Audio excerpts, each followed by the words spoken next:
So here we have another equation where one base is 5 and the other one is 2.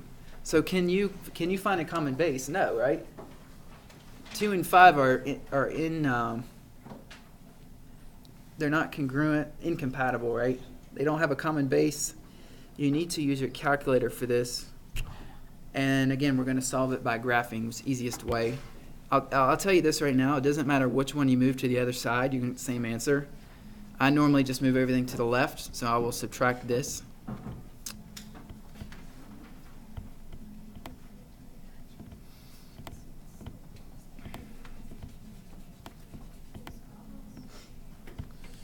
All right, let's make this smaller so we can see it. So I'm going to subtract 2x plus 1 from both sides, and then I'll have everything on one side.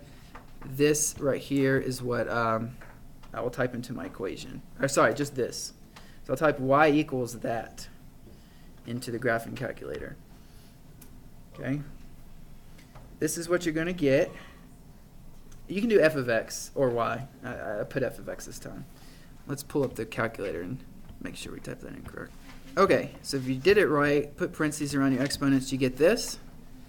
And again, all you have to do for this app, just hover over there, 1.796. Will make the equation balance itself out.